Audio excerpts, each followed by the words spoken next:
Bulb, à dire très vite du coup. C'est drôle comme mot, n'est-ce pas? Mode bulbe ou mode bulbe, si on le prononce à la française. Ça me fait penser un petit peu à Blob et à Blobfish du coup, qui est un poisson vraiment très moche, que je vous invite à regarder ça sur internet. Mais bref, je m'égare. Aujourd'hui, on va se pencher du coup sur un mode de prise de vue bien spécifique, le mode bulbe ou bulbe.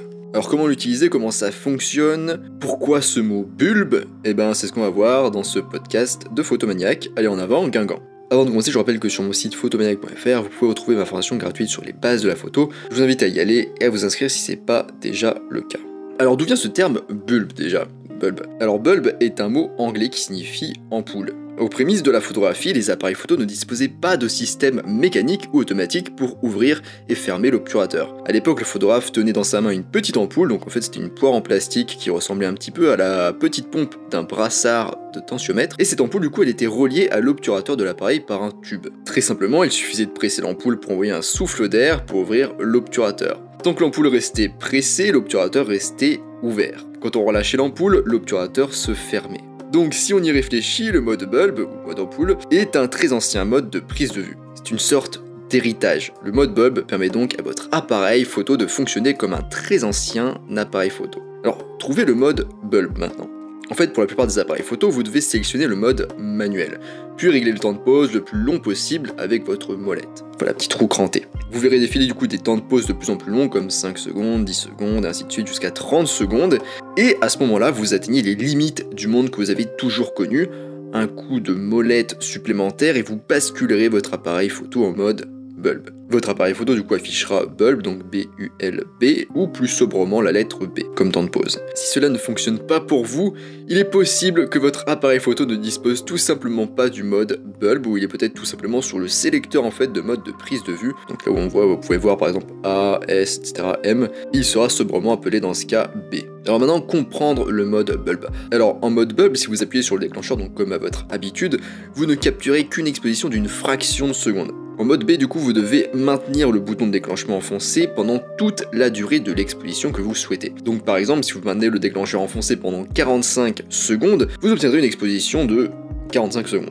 Et si vous appuyez et relâchez simplement le déclencheur, vous obtiendrez une exposition d'une demi-seconde ou moins pour les plus rapides. Et vous l'aurez peut-être remarqué, mais en mode bulbe, certaines choses se détraquent. Vous pouvez penser que je viens de casser votre appareil photo, et vous seriez en ce moment même à la recherche de mon adresse pour me rendre une petite visite de courtoisie. Mais je vous arrête, tout va bien, mais différemment. Vous remarquerez sans doute deux choses. Déjà, premièrement, le pose-mètre de votre appareil photo ne fonctionne plus. Enfin, il est désactivé. Et de deux, il n'y a aucune indication des paramètres d'exposition que vous devez utiliser pour obtenir la sacro-sainte exposition correcte. Et cela se produit pour une raison tout à fait logique. Votre appareil photo n'a aucune idée de la durée pendant laquelle vous souhaitez laisser votre obturateur ouvert. Et donc, il ne peut dire si votre photo sera surexposée, sous-exposée ou correctement exposée. Déroutant, n'est-ce pas? C'était pourtant la routine de vos ancêtres photographes.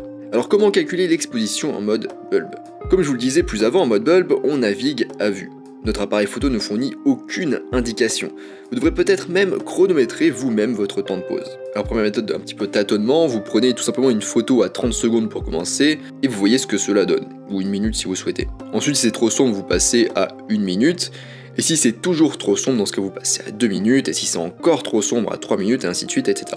Et une fois que vous commencez à voir votre sujet apparaître clairement, vous pouvez commencer à affiner le réglage par intervalle d'1 seconde par exemple. Alors ce n'est pas très précis comme méthode, je sais, et notamment d'ailleurs parce que votre écran LCD est loin d'être très fiable pour ce qui est de l'exposition, ce n'est pas un outil de mesure d'exposition, il existe une méthode un peu plus précise. Mais ça demande un peu de patience et c'est assez avancé comme technique. Et ça fonctionne surtout bien pour les photos de paysages prises tôt le matin par exemple ou tard le soir. Alors, pour cette méthode, du coup, d'abord, vous allez faire une première série de phototests avec une exposition normale. Donc, j'entends par exposition normale, une exposition où le temps de pause est pas trop long. Pour trouver, du coup, l'exposition correcte, donc comme à votre habitude. Disons que, par exemple, vous avez une exposition de f8, une demi-seconde et 200 ISO.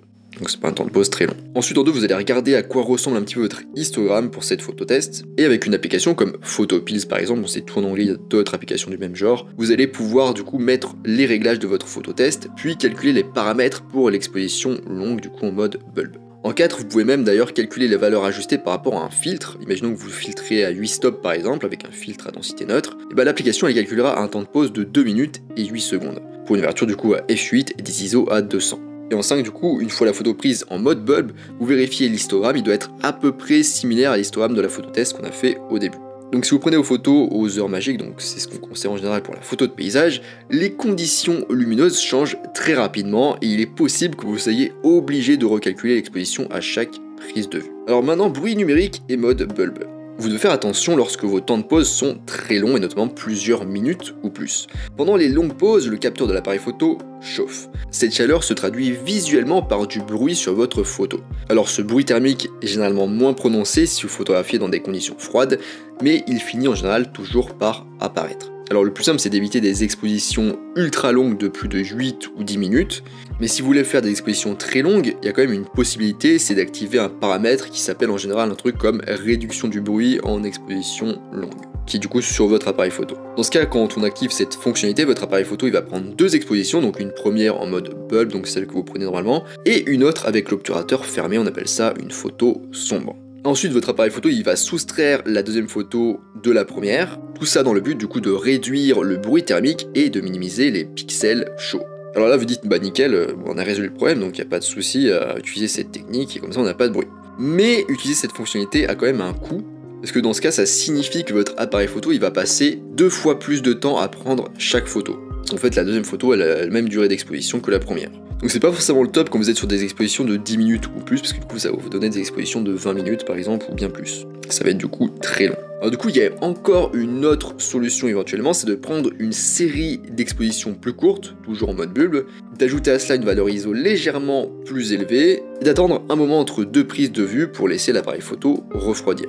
Et ensuite d'éliminer le bruit avec un logiciel comme Adobe Photoshop par exemple. C'est un moyen de simuler des expositions très longues sans les prendre réellement. Mais pour être honnête, il s'agit d'une technique un petit peu avancée, donc pour commencer, il est préférable de s'en tenir à des photos bulb à prise de vue unique, jusqu'à ce que vous soyez suffisamment à l'aise et donc ne pas aller dans des durée d'exposition trop longue. Maintenant, un petit mot sur la composition en mode bulb. Alors, vous êtes habitué en principe à des temps de pause relativement courts, même si vous utilisez des trépieds, vous faites peut-être des temps de pause d'1, 2 ou 3 secondes, mais ici en mode bulb, donc vous allez faire un temps de pause de plus de 30 secondes, et nos temps de pause du coup sont longs, même très longs. Ce qui a un impact, l'air de rien, sur notre composition. Imaginons par exemple vous preniez en photo un paysage avec un soleil un peu couchant orangé, avec quelques nuages autour, c'est sympa n'est-ce pas?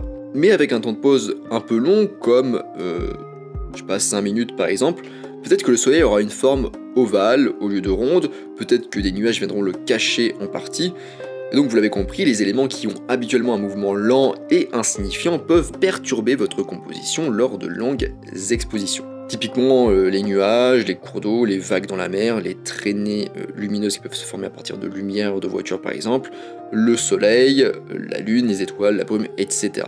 Donc en choisissant votre composition, vous devez aussi prendre en compte les éléments en mouvement et leur direction. Et enfin, dans quel cas utiliser le mode bulb? Alors voici quelques idées pour vous aider du coup à démarrer en mode bulb et l'utiliser. Donc vous pouvez l'utiliser notamment pour les photos d'orage, pour capturer du coup les éclairs. Donc plus vous allez laisser l'obturateur ouvert, plus vous pourrez capturer d'éclairs. Vous pouvez aussi l'essayer en light painting. Vous pouvez aussi par exemple installer votre trépied près d'une route et photographier des traînées lumineuses de trafic nocturne. Vous pouvez aussi faire des photos, donc c'est un peu une variante de la traînée lumineuse, mais c'est avec de la paille de fer allumée en feu, et faire des effets avec, donc ça rejoint un petit peu aussi le light painting. Donc faites attention par contre parce que c'est un petit peu risqué comme type de photo. En général on se met sur une plage ou dans un vieux bâtiment en pierre où il n'y a pas de plastique ou d'électricité, quoi que ce soit. Ensuite les traînées d'étoiles, donc vu que la Terre tourne, ça se traduit en fait de notre point de vue par des étoiles qui sont en mouvement dans le ciel. Et du coup en mode bulbe, avec des expositions de 20 minutes par exemple ou plus, vous pouvez capturer de magnifiques traînées d'étoiles la nuit. En fait, d'ailleurs c'est bien aussi pour l'astrophotographie en général, c'est aussi utilisé pour les chutes d'eau, les paysages marins, et enfin aussi pour les feux d'artifice. Voilà, on arrive à la fin de cet épisode sur le mode bulb. Je rappelle que sur mon site photomenec.fr vous pouvez retrouver ma formation gratuite sur les bases de la photo, je vous invite à vous y inscrire si c'est pas déjà le cas.